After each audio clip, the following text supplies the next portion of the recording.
Step right up, dummies, and listen to the stupidest sports show on earth with Rodney and Tim Van Stratton. Well, hello there, dummies. Welcome back to the stupidest sports show on earth. We have made it to episode 11. My name, of course, is Tim, the Ryan Express Van Stratton. With me, as always, is Rodney Newpel, who's still, even after 2 more Monday Night Football games, is the NFL primetime expert. Rodney, how are we feeling on this Tuesday night? Man, I'm good. I'm a little tired tonight, but I'm good. I'm going to bring the energy for the next hour and make sure I give all the listeners exactly what they want in the form of some late night entertainment and a lot of sports to talk about. Man, October's a great month for sports. For me, probably the second best month. I'm still a March guy. I know you're not quite the March guy that I am, but NBA, NHL, all getting going, NFL, NCAA, playoff baseball, man, it's everywhere. So second favorite month of the sports year right now. That was a classic radio segment that I definitely did at least once back in the days on FM radio of the best sports month. And yeah, it's October and March unquestionably are the two best in my book. Now you say like, oh, I'm not big on March. Well, you forget, I love March Madness. Who doesn't? But also, March is when baseball starts now. You know, we don't really start it in April anymore. We start it in March. So you have to factor that in as well. But yeah, I would say if I had to choose, I would say October is my number one, just because you're right in the thick of college and NFL football. You have the baseball playoffs going on, NBA starts, NHL starts. This is the only time where you have the sports equinox where all 4 of the sports are happening at the same time, which that is just, there's nothing better than it. Like, inject it all into my veins. And I think the sports equinox is what puts October ahead of all the other months for me. Yeah. And you mentioned the primetime expert. You see my new living room here? Yes. So for the the people who are watching live right now can see. If you're listening later on in the podcast version, you're not going to be able to appreciate. But Rodney has been finding so much success betting on primetime NFL games that he has upgraded. He went from the cave that he previously was in the bottom of his house to now suddenly there's a grand piano. There's a lovely fireplace. He is living that sweet life. So we're very happy for you, Rodney. And we're celebrating your wealth today. Been some good primetime games, and I'm going to get to the wrong end of the primetime parlay last night, but it does go to show how very close and very on that game I was. We'll talk about that here in a little bit, but I've got a little parlay story to share a little bit later. But hold on one second. If you are listening or can comment in the comments, I want to hear where you're from tonight. You know, we get all these people that jump in and listen, and they stay quiet and all that. But if you're on there and you can comment to me where you're from tonight. We'd like to shout you out tonight. How deep you want to go? Like from the time of their birth, from where they are now? Where they're at, where they're chiming in from. Where are they right now? Where are you listening? Where are you watching from right now? We'd like to hear from you. I love it, man. You are in perfect radio mode tonight right now. You're talking about favorite sports month. Where you're from, listeners, text in, comment in. Hey, man, it never goes away, does it? No, it doesn't. And honestly, every time that we've sat down and done this show now, or this is the 11th show of the Stupidest Sports Show, like it comes back to me, and you get used to it, and you get in the zone, get in the mode. So you had a lovely tease to your parlay story, another little radio quirk there, but we are going to first talk NFL Week 4. And we like to, I figured out we like to work backwards with the way we do this Stupidest Sports Show. So let's continue that here. We had another 2 Monday night games. I think it goes without saying that the Titans-Dolphins game does not need to be talked about at all. But bad football is better than no football. I think I speak for everyone there. But the Seahawks-Lions game, this is my eventual Super Bowl champion in a perfect world, the Detroit Lions. I'd credit to the Seahawks, man. They did not quit. They didn't give up at all. And it seemed like the Lions had the potential to absolutely make this game non-competitive, but Kenny Walker had 3 touchdowns. Geno Smith hung tough. The Lions defense definitely is susceptible It's not elite by any means, but I think it is still good enough to get them by. But that Lions offense, when they have the ground game going with Montgomery, with Gibbs, it seems like everyone was getting in on the fun on offense. They're such a treat. They are, and we might have talked about this last week. It feels like how we used to feel about the Chiefs, watching them, how it was so much fun to watch the Chiefs, and maybe the Rams before that, right when McVay first got there. And it was like, man, this is so much fun watching. That's how I feel now when I sit and tune into a Detroit Lions game. They're the team that I'm easily the most looking forward to watching every single week. Yeah, very impressive last night. Jared Goff did not throw an incomplete pass all night, which is amazing. And then, I mean, he's got weapons after weapons, and Sam Laporta hasn't even really gotten started this year for them. I did want to give one quick note on that other game you were talking about. That's why I continued to be the primetime expert, because I said, no, I'm not getting involved with this one. I'm not getting involved. The experts know when to hold them and when to fold them, right, Tim? I mean, I had no good read on it. I said, you know what? Just go away. I'm not going to even pay attention to you. I'm going to put all my eggs in the Detroit Lions basket. But yeah, Detroit looked really good. And then, and I can go ahead and tease the next one. Sunday night, Baltimore looks fantastic. I thought those two teams were probably the two winning teams from week 4, Baltimore and Detroit. That's a possible Super Bowl matchup. Oh, definitely. I mean, it almost was. These were the AFC and NFC finalists who fell just short of the Super Bowl. So yeah, we could have had it last year. So yeah, it's definitely a possibility. But yeah, Baltimore. It's funny. That was a game that you were very high on last week, where we were doing our best bets. And I was thinking about it, and on Sunday it kind of hit me. I was like, Buffalo. If you think about the Bills, and we were both in agreement that Buffalo is the best team in the NFL going into Week 4. But if you thought about where the Bills were, it's like, okay, they kind of struggled against Arizona. Yep. They took advantage of a Miami team that lost Tua. Now we know is not very good. And then they played probably the worst team in the NFL in Jacksonville. This is going to be their first real tough opponent, their first real challenge. They have to go on the road against a Baltimore team that historically, under Harbaugh and with Lamar Jackson, is very good in prime time. And I was like, I think I could see Baltimore getting in on this one, and it was something that you were very high on again. And from the jump, the Ravens just dominated. We saw Derrick Henry in his prime, who, by the way, can we just talk about Derrick Henry for a second? How I don't even know what contract he had to settle for. It was probably less than DeAndre Swift got, certainly less than Saquon Barkley got. But I mean, my God, the guy just does not age. He is as fast and as strong and powerful as ever, and he is an absolute weapon. I think Baltimore's figured out how to really deploy him, and he's going to be a problem. He's going to be a problem. And Dallas looks really stupid not signing him, and they had the opportunity to. Without they didn't have money though. I mean, Jerry Jones, famously cheap and frugal. Yeah, the open checkbook that Dallas has wasn't open for that one. But yeah, he looked fantastic, and they are going to be a problem. They're going to be a big problem, because you can have Derrick Henry running one way or Lamar Jackson running the other. And from all indications, I've never met Derrick Henry in my life, but it sounds like he's one of the greatest dudes in the NFL too. Like, everybody talks about his work ethic, super high. He's a friendly guy, things like that. And those aren't always things we hear about dudes in the NFL. So Derrick Henry is a guy I can root for no matter where he plays. And that 87-yard touchdown to start the game, I guess not to start their offensive game. At that point, the game was over for Buffalo. Can I add another radio comment thing while we're getting people chiming in about where they're listening from? Absolutely. Who's the nicest athlete that you've ever met in person? Perhaps it's Derrick Henry. Perhaps it's someone else. We'd love to hear from you. Tweet at us. Comment on YouTube. It's the nicest athlete you've ever met in person. I'm trying to think of nicest athlete I've ever met.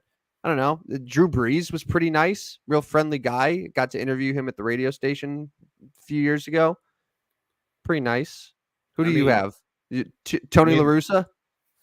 I mean, it could be Albert Pujols, to be quite honest with you. When did you meet Albert Pujols? Albert Pujols would have been late 2000s. I'd have to go back and look at the year of when late 2000s. So he was probably like 36 at that time.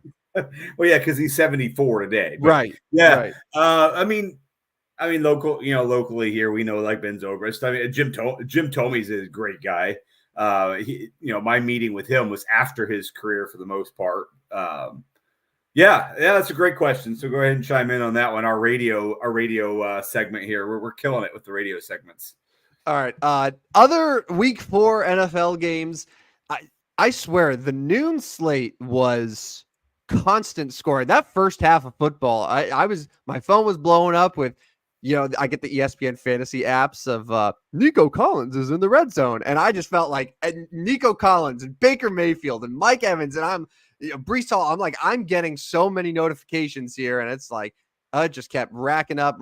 And I feel like we got a lot of points, but what were the standout games to you watching on Sunday here? Because I got a couple that really stood out. Well, I was going to say it doesn't help the old notifications when your nerd friends text every single touchdown of the NFL. Like literally, I think every touchdown that's been scored for 4 weeks has been notified in the nerd group. I swear to God, every single touchdown. So you're talking 64 games now where every touchdown's been notified. Okay. To answer your question, Steelers look pretty poor, I thought, actually, losing to Indianapolis. That's a bad loss for them. Minnesota continues to look good. But Justin Fields looked I thought he looked very good. What did he throw? 312 yards? Yeah. Did he ever have 300 with Chicago? Gonna have to get in the end zone more for my liking. I did want to mention Chicago Bears picked up a win, and then not within an hour later, my Packers ticket sold. Bears-Packers. See, remember, Chicago Bears season ticket holder. Look, you're looking at him right here. Bears beat the Rams. Next thing you know, people are spending their money, baby. Bears need to beat Carolina. Maybe one of those Vikings or Lions or Seahawks tickets will sell. Let's go. All right. I got a couple that so I was very happy to see the Falcons turn around and win that game and get back to 2-2. I know why they did it, but it feels like they decided to put every Falcons game in primetime this year. Yeah. I know not against New Orleans, but they're back in primetime Thursday. So this will be what, third one in 5 weeks? I think so, yeah. For primetime against the Bucs. All right. Speaking of the Bucs, that's another game I want to get to. Enough with the Eagles. Can we finally admit that? Can we finally admit that the Eagles are just not good? No, they're my NFC winner. Okay. Like Jalen Hurts is I don't have the numbers in front of me because we're not nerds. We don't have those things readily available to us. That's our whole deal. But Jalen Hurts has got to be 6-7 turnovers at this point. And we can't be like, oh, well, he doesn't have any weapons because he has Dallas Goedert, who's one of the best tight ends in football. They paid all that money to Saquon Barkley. Do you know? This is funny. Do you know what Jalen Hurts looked like on Sunday? Like the type of performance that he gave with no wide receivers, with only Saquon Barkley, and with quote unquote bad play calling. Do you know what he looked like? What do you look like? He looked like Daniel Jones. Yeah. No, I'm serious. It looked like the type of game that Daniel Jones would have had last year, where everyone would have said, "How could they have paid Daniel Jones all of this money? What a disgrace! It's pathetic." And Jalen Hurts is now making more than Daniel Jones, and the Eagles are going to come to regret that contract because I got to say he's had one really good season. Last year he fell off, and now this is 12 straight Eagles games. They have 3 wins in their last 12. Like it's becoming a problem. Sirianni is such a dope, and Jalen Hurts is regressing and turning the ball over at an alarming rate. So, I know that you still believe in them, and the NFC East being kind of on the rocks right now definitely helps them, but that's not a good football team. It's just not. 4 interceptions, 5 fumbles for Jalen Hurts so far. That's pathetic. That's pathetic. Good. That is year 3 Daniel Jones, and people are saying, how is he still in the NFL? That's what Jalen Hurts has been doing this year with talent around him. 3 of their next 4 games are fairly winnable. They have a bye in week 5. They host the Browns, who I feel have been even more of a dumpster fire to start this year. They have a bad quarterback situation. They are at your New York Giants, where they'll be favorite in that one. May not win, but be favorites. They're going to go to Burrow Land and play Cincinnati on the 27th. Probably underdogs in that one. And then they're going to host the Jaguars to start November. So, I mean, they go 3-1 in that stretch and be 5-3. They're going to be leading the division. I mean, they have to go 3-1 at minimum to show that they're not total frauds, but they have not impressed, dude. They have not impressed. And Hurts looks bad. Yeah. Yeah, no, I was very disappointed in that one. Now, obviously, without his top three receivers, whatever, but even at that, like they got behind and couldn't come back, and then when they did start making a run, couldn't sustain that and couldn't stop Baker Mayfield. 347 and 3 touchdowns for Baker Mayfield, and then Baker Mayfield jarring at Tom Brady. You hear that one? Yeah. Okay. So the whole thing. So.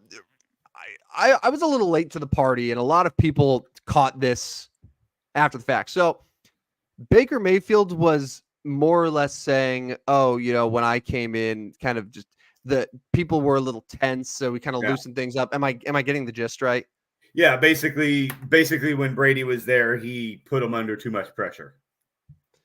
And then Brady says, oh, well, I thought pressure was when you don't win Super Bowls. Correct. Which that's the ultimate answer. Like it is. Yeah, it's a mic drop. It's for sure a mic drop. And Baker really needed maybe to say it a different way, to not necessarily make Brady look bad. I mean, he maybe could have went about it. He should have went about it a different way if he wanted to make that comment, because you're not going to win that matchup head to head with Tom Brady in a sparring matchup. You're just not. No. And what I'll say, though, is Brady saying that and having that type of response is him earning all of that money that Fox is paying him now. Oh, 100%. That's what I want to hear as a viewer. I want to hear Tom Brady from that, because there is only one person on earth that is able to say, hey, here's how I won 7 Super Bowls. It's Tom Brady. He has such unique experience that he can reflect on, that he can bring to each broadcast that nobody else can. That's the reason why Fox is paying him. So in these situations, that's what I want to hear. I want to hear everything about his mindset, what he would do, because that's what makes Tom Brady Tom Brady. So I want more of that. I want more of that. Well, this is what I think. This is what I would do. I don't want to hear him try to be Greg Olsen or try to be Chris Collinsworth or whoever else. Then he dropped the bombshell that he was super close to signing with the Chicago Bears. And that made Chicago sports just go mind blown. Can we – this is like unstoppable force meets immovable object. Yeah. Everything Tom Brady touches turns to gold, right? Yeah. He goes to Tampa Bay, and they instantly win a Super Bowl. The Chicago Bears are the worst franchise in the history of professional football in terms of quarterback production. There's no argument for that. So if the best quarterback of all time goes to the franchise with the worst quarterback history of all time, something's got to give. So in your mind, if you think back, so this would have been 2020, right? So this was still Matt Nagy as the coach. This was 2 years after that 12-win season and double doink. Yep. So it wasn't quite at their prime here. It was a couple years after. How does this end? Tom Brady as a Chicago Bear. Well, he didn't win that last Super Bowl, because the Bears aren't winning that Super Bowl. And it probably ends fairly ugly because he gets frustrated. He says some things that Chicago media and Chicago coaches don't like. He gets a coach fired midseason, and then he just leaves the team because he's frustrated. So you think the overwhelming ineptitude of the Bears would overpower the GOAT of Tom Brady? I do. Interesting. I guess we'll never know. But I tend to agree with you. For what it's worth, I do tend to agree with you. Like people forget. I know that Tom Brady obviously came to Tampa Bay and got them to where they were and won the Super Bowl, but people forget that team had a lot of talent. It wasn't just Brady. It was It was Evans, it was Godwin, it was Gronk, but also that defense was unbelievable. It was incredible, and it held Patrick Mahomes, who could end up being the best quarterback of all time when he's all said and done. So what they scored 8 points? Yeah. Yeah, and they were well coached. Bruce Arians was Right. when he was coaching and when he was coaching well. So yeah, I mean, yeah, it was a well-rounded team. The Dan Patrick Show was talking about that on Monday, and yeah, it was a well put together team. All right, a couple other things that I wanted to say. So we'll stick with Baker Mayfield. Baker Mayfield, Sam Darnold.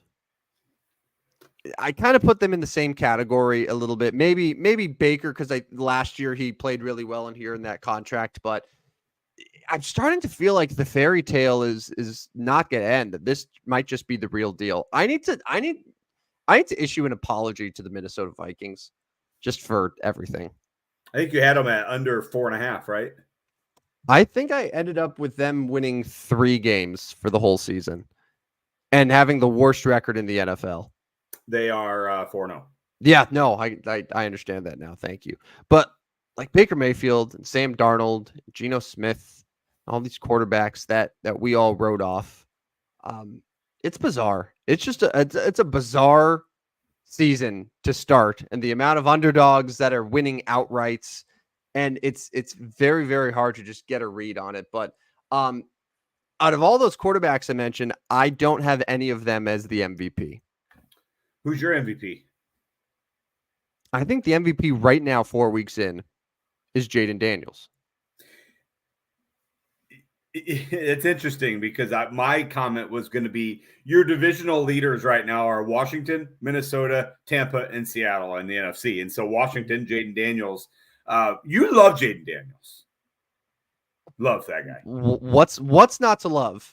From what we've seen through 4 weeks, this Washington offense that I'm pretty sure now is like 3 weeks straight of every single drive that they produce ends in points. It is statistically by far and away the best offense in the NFL. He looks great on his deep balls. He's running, he's incredibly efficient. He's been wonderful. He's awesome. Like when you look at the other rookie quarterbacks, you look at Bo Nix, goes a whole half with negative yards. You look at Caleb Williams, they give him every single weapon and then some. And he's still having struggles. Look at what Jaden Daniels is doing. Yeah. It's amazing. Yeah, and then, Bullet Brian Robinson's been really good. Jeremy McNichols somehow came away with 2 touchdowns. So they're running the football well too. But I won't take that away from Jaden Daniels because he's part of that rushing attack. I think he's got over 200 rushing yards already this year. So out of 4 games, averaging over 50 yards a game on the ground. You're right. Yeah, they're doing everything well. Will it last? I don't know. I don't know. I still worry about Washington, although their schedule has Cleveland, Carolina, and Chicago this month. Like, that's 3 games you might win. And then I think it's the Giants to start November. So there are winnable games still out there for Washington. Are you going to see them like 7-2? Then maybe I believe. I don't know. I'm still just not a believer in Washington yet. Well, they have the last place schedule. Yes, there's the reason that every single year has the team that goes worst to first. We thought, okay, maybe it'd be Cincinnati, but Cincinnati starting 0-3 didn't really help. We thought, okay, well, maybe now Arizona will, but it seems like their defense is just not going to allow it to happen. Why not Washington? Look at the East. So the Giants are not going to factor in. They're 1-3. The Cowboys are sitting 2-2, and their wins have come against pretty unimpressive teams. And then the Eagles, I just went on a whole rant about them. I don't think the Eagles are all that good. Like, why not Washington? Why not Washington winning that division with 10 wins this year? Yeah, could happen. You're probably right. They're going to get to 10. I mean, again, very winnable, very, very soft schedule. Although, they still have the Eagles twice, Cowboys twice. So we'll see when they go up against those guys. But yeah, I mean, I guess, you're probably right.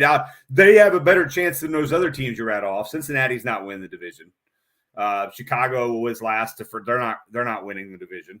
So yeah, I mean, I guess if you're looking at a worst to first, that's probably the leader. Yes. Yeah, I don't know what their odds are. I mean, I'm sure that probably they're probably still behind Philly and Dallas in terms of the betting odds right now, but can't imagine it's by much. But that would have been the bet to make probably week 2. Yeah. Yeah. But then it's like, I mean, they just got their first win of the year without scoring a touchdown. So you weren't really high on them. But I would say starting with that Monday night game against Cincinnati is where it was like, that was Jaden Daniels' arrival moment. And then they just kept it rolling again in Arizona here. I mean, listen, the guys have been super impressive. It reminds me, just I'll throw the same team out there. It reminds me of the first season of Robert Griffin III, where it was, oh my gosh, this guy looks really, really good. And people were having the debate of, is he better than Andrew Luck? And that was when Andrew Luck also had a really good year in Indy. They just let him get hit a lot. But then, of course, RG3 gets hurt in the playoff game and everything just sort of changes from there. I still worry because Jane Daniels isn't an indestructible player by any means. He does take hits, but if he can avoid that and he can make it through a full year, like, Washington can be really, really good. Yeah. Which is exciting. Like, it's exciting for them to be in that position now. I mean, they Dan Snyder's gone. They have a franchise quarterback. I really like Dan Quinn. Cliff Kingsbury is back to being the offensive guru. So yeah, I'm pretty high on them. Yeah, no, it should be fun to keep up with them. At least there's teams that are fun and interesting to watch as opposed to like Miami, Tennessee, Jacksonville. Ugh, garbage. All right. Shall we do another edition of Newple Notes? Yeah. So I'm going to keep it. This is kind of a Tuesday ritual for us to kind of get some Newple Notes in there. I'm going to stick with the power rankings because they changed a little bit from week 3. And I will go ahead and start at the top with 5 to 1, and then we'll progress to 28 to 32. Coming in at number 5, moving into the top 5 is CJ Stroud and the Houston Texans. At 3-1, it's time for them. I mean, so it's time for them, but you could argue Detroit should be here. I'm kind of giving away that Detroit's not in my top 5. You could really argue that Detroit could probably be this spot as well. So moving to 4, we're going to go with the Buffalo Bills. They dropped from 1 to 4. I still think they're probably the best team in the NFL, to be quite honest with you. But this is how power rankings work. Like, if you do well, you move up. If you don't do well, you move down, type thing. That was a rough game for them to go to Baltimore. They lost. I still think they play next week in Buffalo. Buffalo would win. Anyways, for now, they're 4. Baltimore's 3 at 2-2, the only 2-win team that is in the top 5. The train is starting to pick up some speed here, so we're going to put them 3.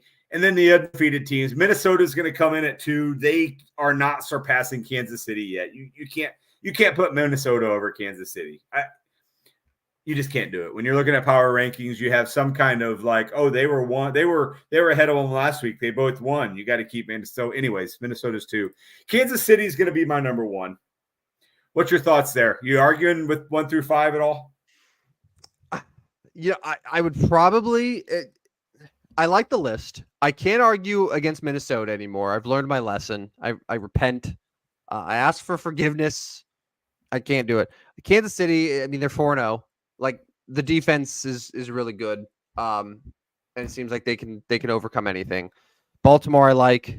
Buffalo, still deserving. I guess if I had to do something, I would probably put Detroit in there over Houston, just because I think Detroit's quality of wins have been a little bit better than Houston's. I mean, they barely scraped by Jacksonville on Sunday. So that would be my only quabble. But no, I think that it's a lot better than last week where you went Eagles Seahawks to start off your list. So I definitely support this one a lot more than what you did last week. They both dropped from the top 5. Let's go to the bottom of the NFL, starting with 28. So we'll go 28, 29, 30, 31, 32. 28 is the garbage known as the Browns in Cleveland. This team's bad. Bad. They're bad. I know a good amount of Cleveland fans that still can't quite get over how bad they are, but bad. This is not a good offense. It's really not a very good defense. Nick Chubb's still not playing. I mean, he kind of showed up to practice a little bit, so maybe the light is at the end of the tunnel. But at that point, they could be 1-5, 2-5, somewhere around there. They're bad. They're my 28. 29, somehow the Tennessee Titans picked up a win. So I've got to move them up a little bit, maybe sort of, kind of ish. I don't know. Like maybe Mason Rudolph makes them better so they get 29 instead of in the 30s, question mark. Anyways, Tennessee's 29. 30 is going to be the New England Patriots. I think they're terrible. I'm pretty sure that's what I had them last week as well at 30. We'll keep them at 30 because they're bad. I don't know how bad they are yet. I mean, I can see that they are becoming bad after that week 1 win. I'm going to keep them at 30 for now. 31 is going to be the Carolina Panthers. I mean, we still probably think they're probably still the worst team in the NFL. I know there's a team that hasn't won. Maybe there's an argument that Carolina is better than one team, so I'll go with that since they do have a win. And then when you go through your power rankings and you have one team that has not lost, inevitably they've got to be 32. So the Jacksonville Jaguars are 32. Honestly, like I still think the Patriots and the Panthers are worse than Jacksonville. But through 4 games, Jacksonville can't argue they're better than anybody. I mean, it's just the fact of the matter. They've looked bad, so I'll keep Jacksonville 32, Carolina 31, New England 30, Tennessee 29, Cleveland 28. Miami is in the others receiving votes here. Like they're like 27.9 because Miami stinks right now. So Miami is looking at dropping to a bottom 5. What do you think there? I mean, you could really take those 5. You could shuffle them up and say, there's your rankings. I would say just purely based on Monday nights, I would say you have to swap out Tennessee for Miami at this point with Miami on their third string quarterback, and just they look totally, completely lifeless and overmatched. And I mean, this Tennessee team is bad. It still is bad, and they dropped over 30 points on them. And at no point did I think the Dolphins would win that football game. And that to me says that's a bad team. That's in dire, dire trouble. And I'm worried that it's going to end up being a situation where because of how bad they're playing, that they're going to decide that they need to rush Tua back. And at this point, depending on the next couple weeks, I think the Dolphins just punt on this year, and they're just like, hey, Tua, just take the year, go see the world, and maybe we'll do it again in 2025 because I do not like how that season is shaping up for them. But But yes, Jacksonville 32, absolutely. Carolina 31, absolutely. New England 30, yes. I'll probably put Cleveland down at 29 just because Deshaun Watson sucks that bad. Like that bad. And then Miami's my 28. But yeah, so, honestly, these Noop notes were a knockout. They were an absolute delight. So I'm going to tell you one thing. Sunday is Dolphins at Patriots. Oh. Yeah. So the loser of that game is guaranteed to be in the bottom 5. The winner might still be in the bottom 5, and then they both would be in the bottom 5. Depends on the quality of the win. Yeah, like 10-9, and they're both going to the bottom 5. Like if both teams are just garbage, then I think they both deserve a spot. But if one team just looks great, like that's what I'm saying. I think Tennessee just from Monday night did enough to get themselves out of the bottom 5 of Noople notes. I understand they're your notes, and I respect that. That's just how I would do. Yeah. Well, we could. That's why we don't have a Tim notes. Thank God for that. You know what we didn't touch on throughout NFL discussion? What's that? We didn't talk a second about the New York Jets. I mean, I should be like Stephen A. Like, tell me, and this is coming from someone who has the Jets at 10 wins and going to the playoffs. You are not high on the Jets at all. I've said the Jets should be okay. But tell me that game on Sunday wasn't the exact type of Jets game that we see every single year. Yeah, and then after the game, you've got Aaron Rodgers and Robert Saleh kind of sparring at each other with the cadence of Aaron Rodgers. Aaron Rodgers has been using the cadence for 20 years, and now Robert Saleh is looking into possibly changing his cadence. I'm telling you right now, Robert. I'm telling you right now, that's not going to go well. Salah's done. Salah's done there. Salah's done. Salah's done. Aaron Rodgers is already losing his patience with him. And, yeah, I mean, the Jets at the Vikings coming up. No, it's not at the Vikings. It's in London. It's overseas. It's in London. I mean, I don't think Salah's going to get the flight back. Who was that last year, a year or 2 years ago, where like literally they fired the guy on the way back from London? Gosh, that was just last year, right? I remember that. Yeah. Who was it Raiders? That? Was it Raiders? No. They fired. Was it McDaniel? Yeah. Yes, I'm pretty sure it was Josh McDaniel. He basically they fired him before they even got back from London. I'm not sure how he got back from London. I'm not sure he is back from London. Have we seen him? I don't know. Like, I feel like he might still be in London. But anyways, Jets. I mean, this cracks me up because all of the hype on the Jets. Now they've got the Vikings, they've got the Bills, they've got the Steelers, and every loss is magnifying more and more for that team. Losing at home to the Broncos was disgusting. Absolutely disgusting. 10-9 loss. And, I mean, you're right. I was not high on the Jets, but then I came in here on that Tuesday after they beat the Patriots on Monday Night Football, and I'm like, oh my God, this guy's a new man. Aaron Rodgers looks fantastic.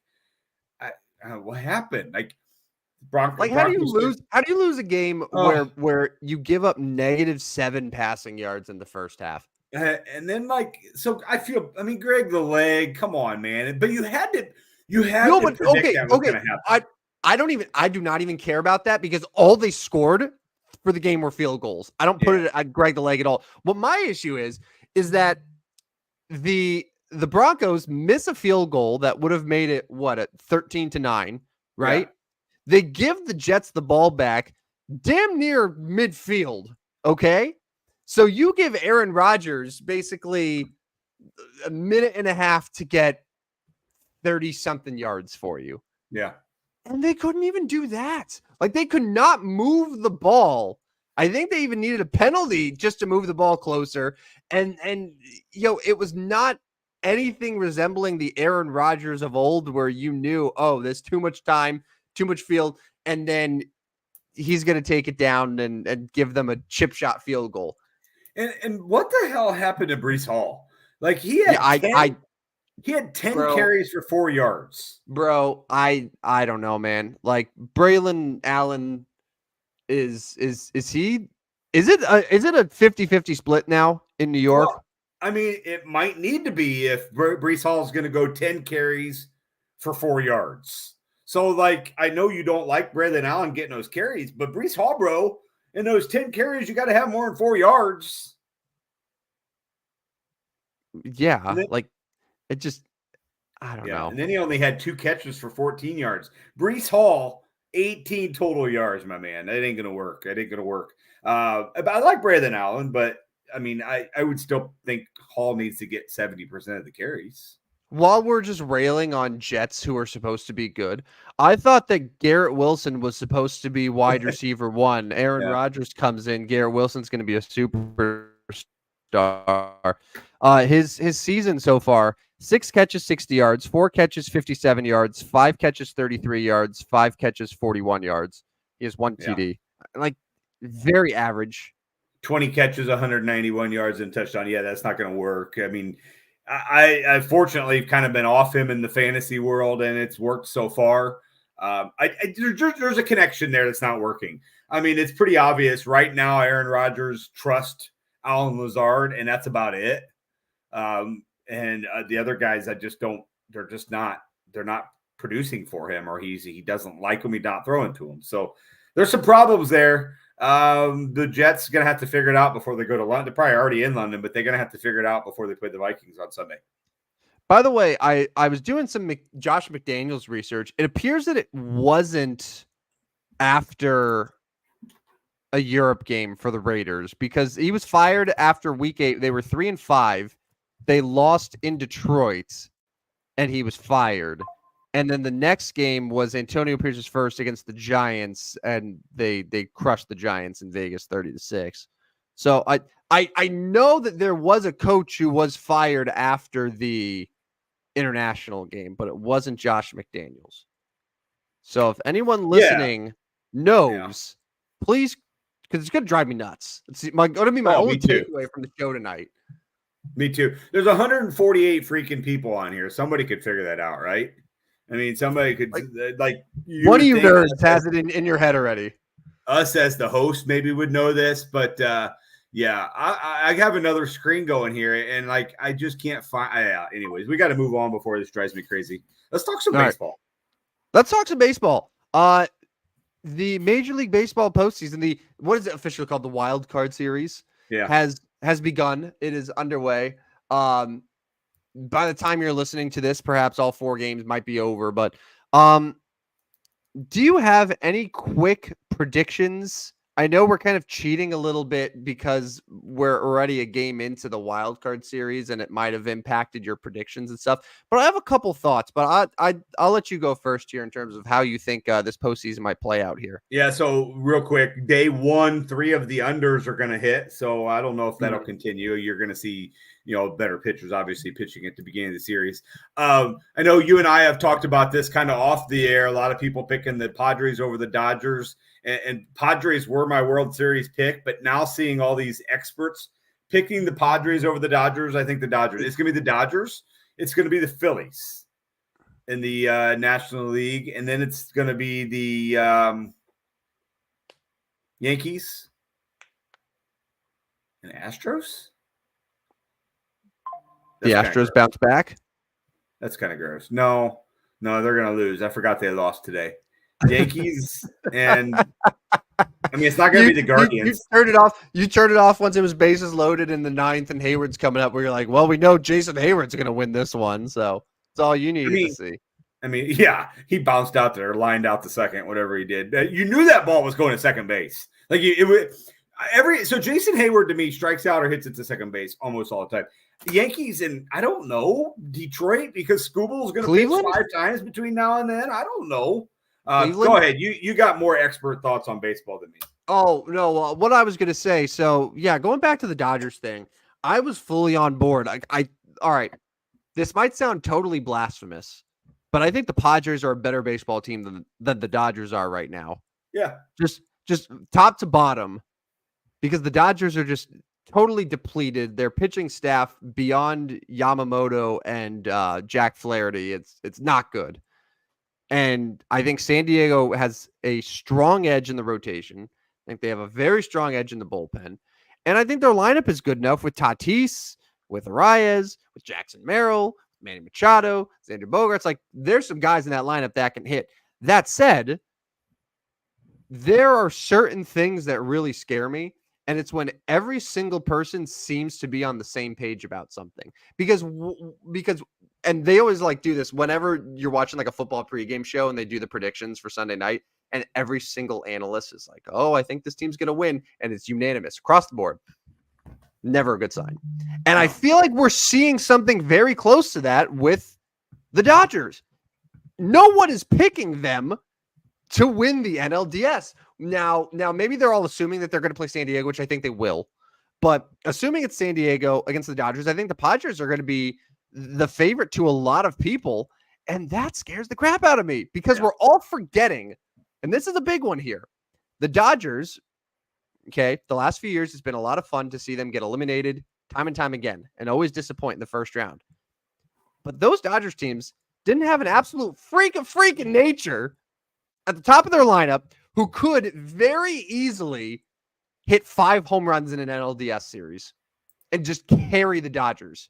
We're all forgetting that Shohei Ohtani can just do whatever he wants on a baseball field. And the last 3 weeks leading up to the postseason, the guy was hitting 3 for 5 every single game. He almost won the Triple Crown. And we're just totally discounting that now. The guy's going to get 5 at bats every single game. We're forgetting that. And I think everyone else is forgetting that. And it wouldn't surprise me if Ohtani single-handedly wins that series for the Dodgers now.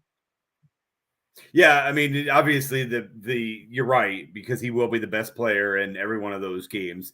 Obviously, people are thinking about the pitching problems for the Dodgers, but like I don't know. Like I know San Diego's got a better rotation right now, but are we trusting in those guys in the Well, rotation in well, the okay, postseason? okay, and you know how we always talk about, well, pitching wins championships. That's normally true, but look at last year's Texas Rangers team. That Yeah, Texas Rangers team didn't win the World Series by being dominant on the mound. They won because they outslug every single team that they played. That lineup, maybe. top to bottom, was fantastic, and like the Dodgers could do that.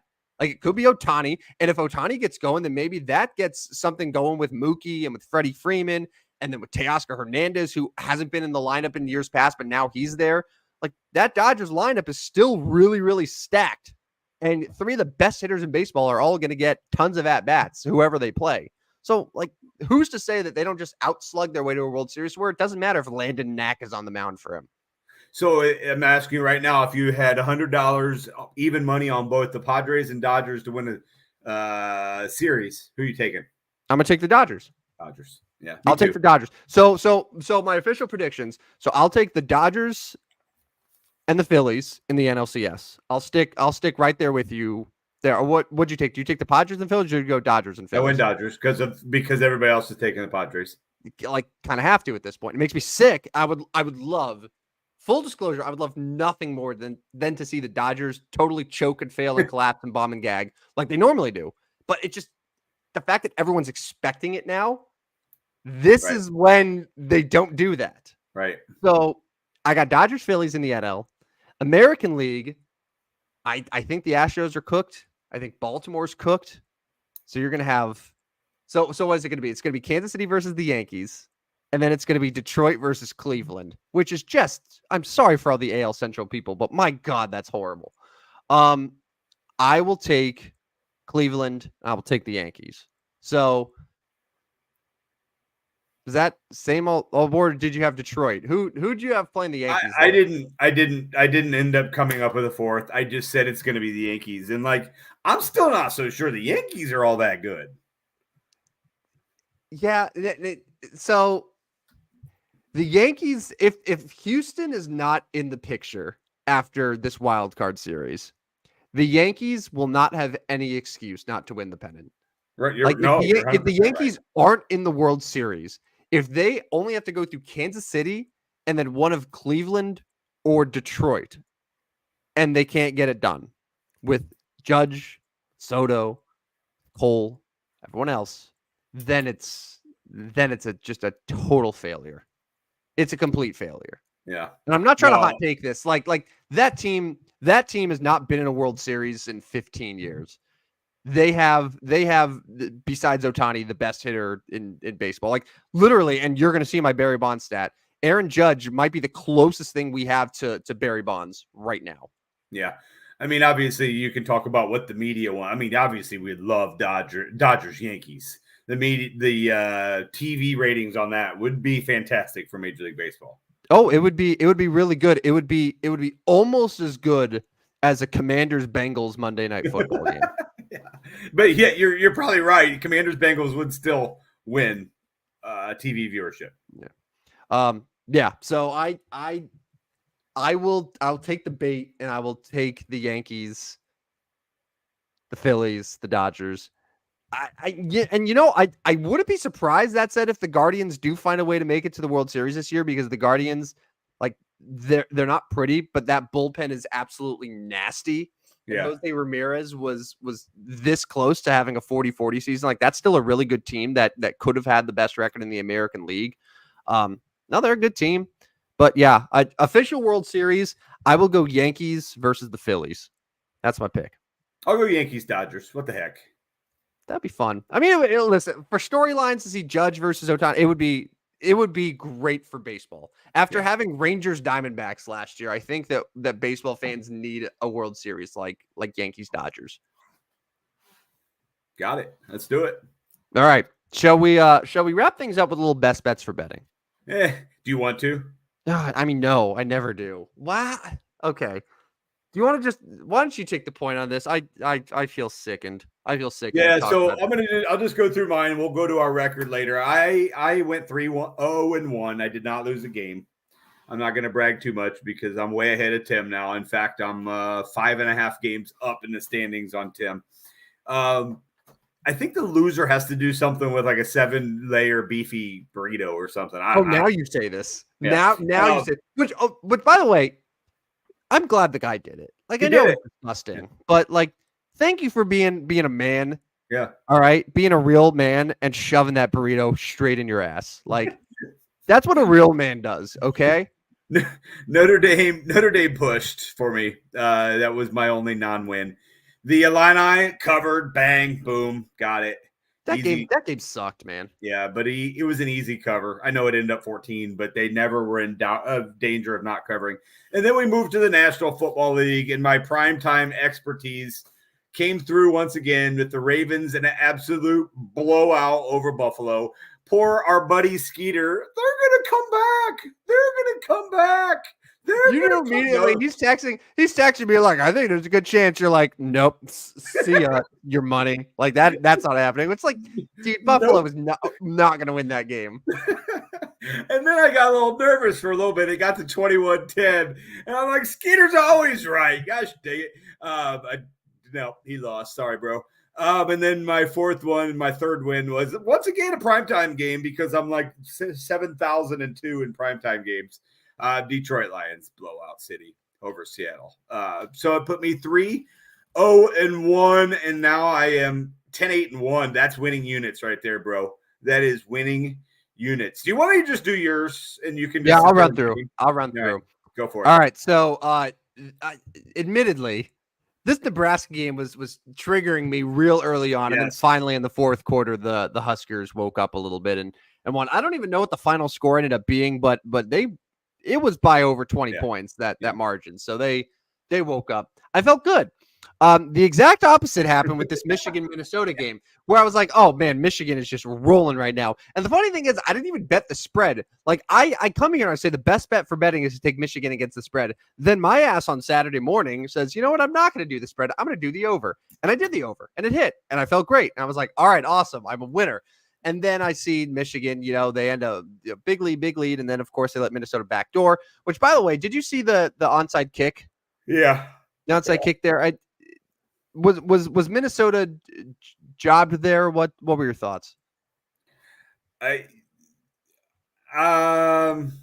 didn't think they were jobbed. I mean, I don't know. Like the rules of the onside kicks and stuff like that always confuse me. I don't know. Like, I didn't think it was that bad. No, I mean, in Michigan never should have got to that point in the first place. I mean, PJ Fleck, I don't know how they came back to compete that much, but like, didn't Michigan literally give up 3 fourth quarter touchdowns?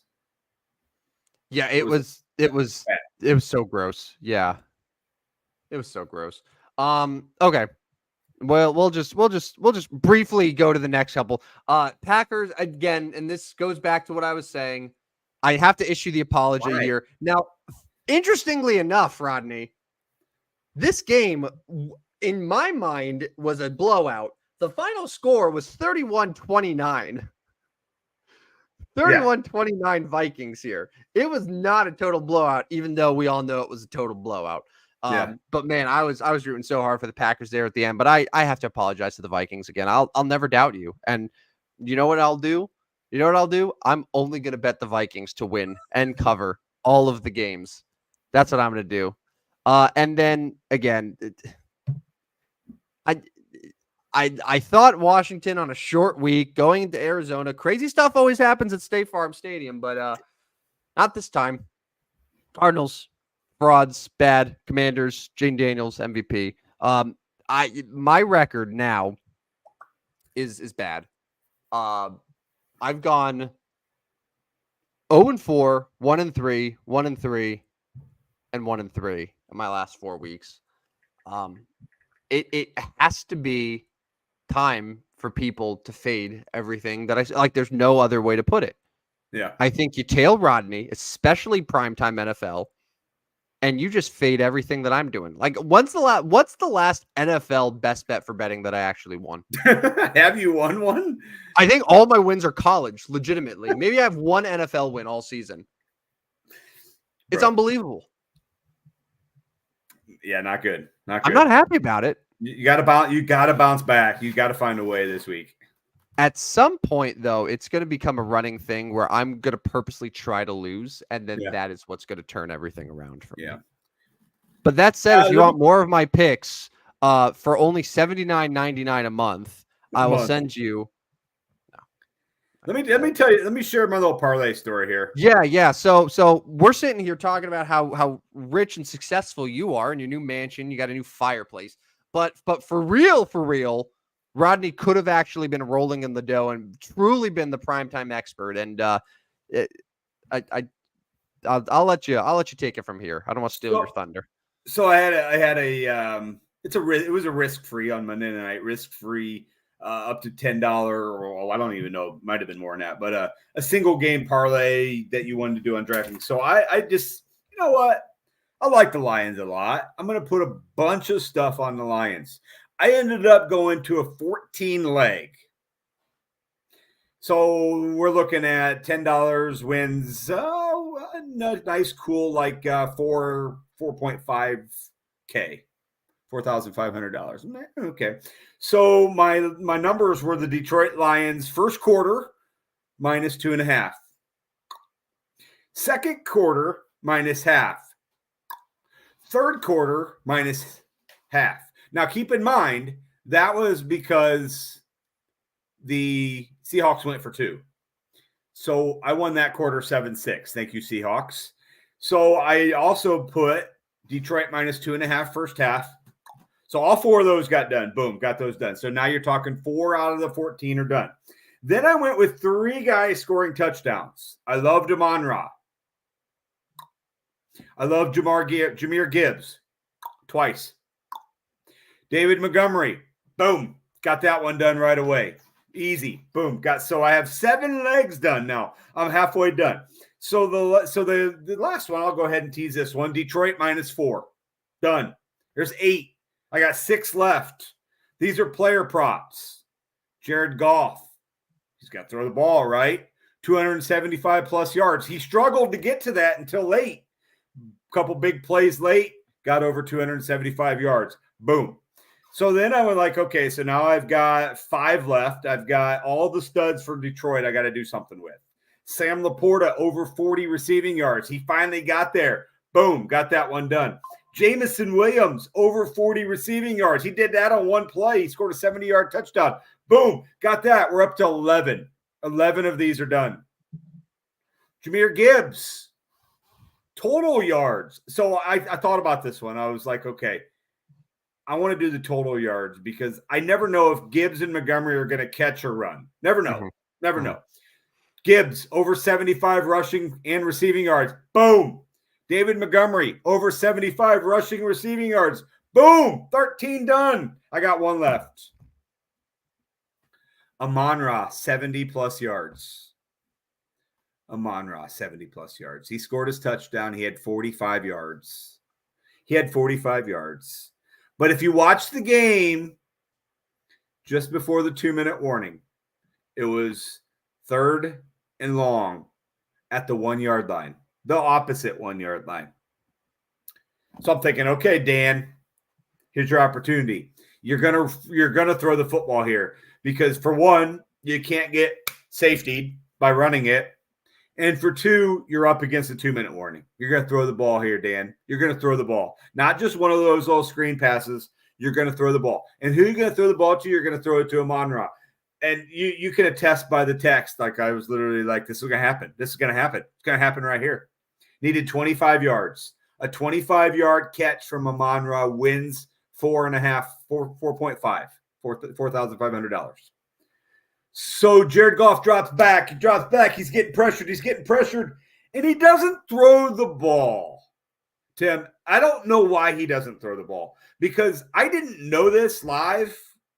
But showing the replay made this 1,000 times worse.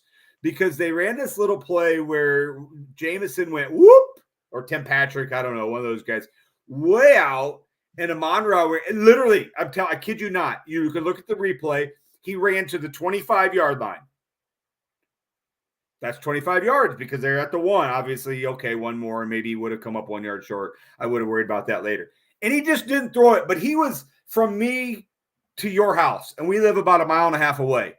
From my house to your house, he was that open, and Jared Goff just didn't throw the ball. Talk about pain. That is my parlay pain. I was 1 leg away from a 14-leg hit. Damn it. Damn it. Damn it. Anyways, that's my story, and I'm sticking to it. I got to say, this is not the first time that you have been in this position to where you throw together just this huge same game parlay and like I'm 12 legs minimum and you get all but like 1 or 2. Like this happens to you an alarming amount. And it's a matter of time. It's a matter of time before you eventually hit one of these, and then we never speak again because you're off in an island somewhere. I just can't close the deal. I'm not a late game finisher. That's my parlay pain for the week. I'm sorry, man.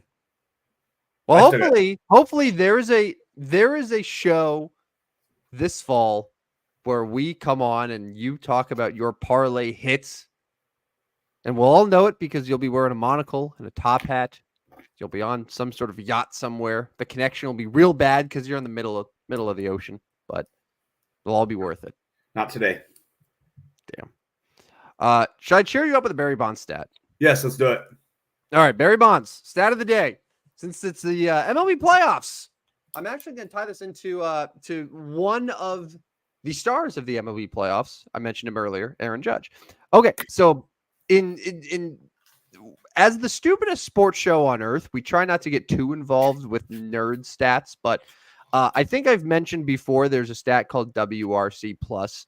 Think of it like just okay, it's really good. Anything over 100 is considered above average. So anything over 200 is like okay, you're clearly like amazing at this.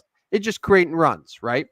Barry Bonds is responsible for the top 3 seasons ever for WRC plus. 244 in 2002, 234 in 2001, 233 in 2004. He's responsible for 4 of the top 5 in WRC plus. And he, up until this season, was the only player in Major League Baseball history to put together a WRC plus above 210. Notice how I said until this season. Right. Because Aaron Judge in 2024 put up a 219 WRC plus, which passed Barry Bonds to move into 4th. So now the top 5, and actually I should say this, the top 6 ever goes Bonds, Judge, Bonds, Judge. From his 62 home run season where he had a 208 WRC plus. But now there are 2 players that have had a 210 or better WRC plus. Barry Bonds, of course, 3 times. And now Aaron Judge.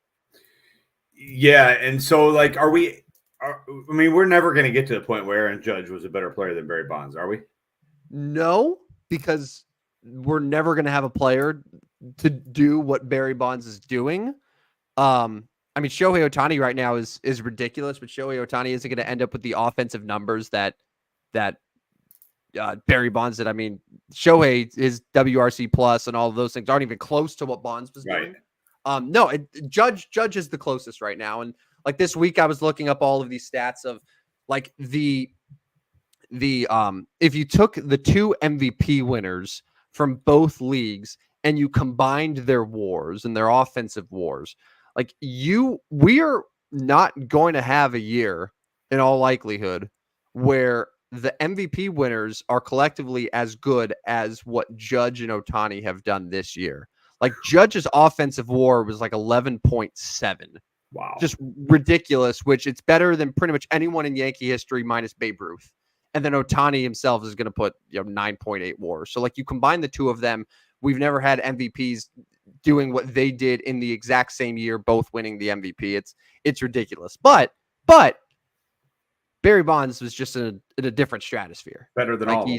He's better than all of them. Like 2001 to 2004 is the best 4-year stretch that any baseball player has ever had offensively, until now and until the end of time. Like that's just how it's going to be. Stud. That's all there is to it. Yeah, stud. Throw him on a playoff team. Let's get 60-year-old Barry Bonds on the Orioles. On the Orioles. Wake up that offense. Tigers, man. You got those Tigers. They need some left-handed pop.